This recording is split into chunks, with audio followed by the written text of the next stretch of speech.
बंद पडलेल्या दिव्यांग शाळांचे होणार पुनर्वसन, राज्य सरकारचा महत्त्वपूर्ण निर्णय।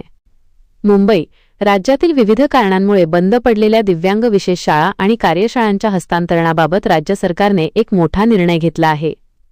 सामाजिक न्याय व विशेष सहाय्य विभागाने या संदर्भात सुधारित धोरण जाहीर केले असून यामुळे दिव्यांग विद्यार्थ्यांचे शैक्षणिक नुकसान टाळण्यास मदत होणार आहे। राज्यात स्वयंसेवी संस्थांमार्फत चालवल्या जाणाऱ्या अनेक विशेष शाळा किंवा कार्यशाळा अटी व शर्तींची पूर्तता न केल्यामुळे किंवा इतर तांत्रिक कारणांमुळे बंद पडल्या आहेत। अशा शाळांचे व्यवस्थापन आता सक्षम संस्थांकडे हस्तांतरित करण्याचा मार्ग मोकळा झाला आहे। शासन निर्णयातील महत्त्वाचे मुद्दे। शाळांचे हस्तांतरण। ज्या अनुदानित किंवा विना अनुदानित शाळांची नोंदणी रद्द झाली आहे किंवा ज्या संस्थांनी स्वतःहून शाळा बंद करण्याचा निर्णय घेतला आहे अशा शाळांचे हस्तांतरण शासनमान्य अटी पूर्ण करणाऱ्या दुसऱ्या सक्षम संस्थेकडे केले जाईल। विद्यार्थी हित जोपासणार।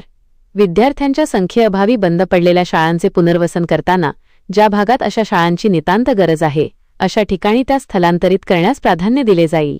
कर्मचाऱ्यांचे संरक्षण।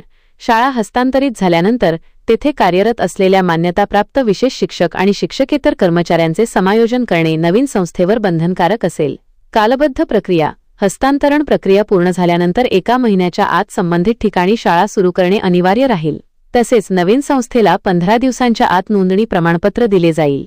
अटी व शर्ती कायम विना अनुदानित तत्वावरील शाळांना इतर संस्थांकडे हस्तांतरित करण्यास मान्यता दिली जाणार नाही। केवळ अनुदानित आणि विनाअनुदानित शाळांनाच या धोरणाचा लाभ घेता येईल। आयुक्त स्तरावर होणार तपासणी। बंद पडलेल्या शाळांच्या हस्तांतरणाचे प्रस्ताव समाज कल्याण आयुक्तांमार्फत पडताळले जातील।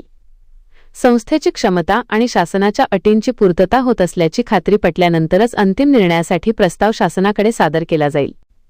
या निर्णयामुळे राज्यातील विशेष गरजा असलेल्या विद्यार्थ्यांच्या शिक्षणात खंड पडणार नाही आणि बंद पडलेल्या शाळांच्या इमारती व संसाधनांचा पुन्हा योग्य वापर होणे शक्य होणार आहे। मित्रांनो, व्हिडिओमधील शासन निर्णय किंवा परिपत्रक आपणास हवे असेल तर कृपया आमचे शासन निर्णय व परिपत्रक हे फेसबुक पेज सबस्क्राईब करा। त्यानंतर सबस्क्राईब केल्याचा स्क्रीनशॉट 7588152456 या क्रमांकावर व्हॉट्सॲप करा। आपल्याला हवा असलेला शासन निर्णय किंवा परिपत्रक व्हॉट्सॲपवर पाठवले जाईल। लक्षात ठेवा, शासन निर्णय व परिपत्रक मिळवण्यासाठी फेसबुक पेज सबस्क्राईब करणे आवश्यक आहे।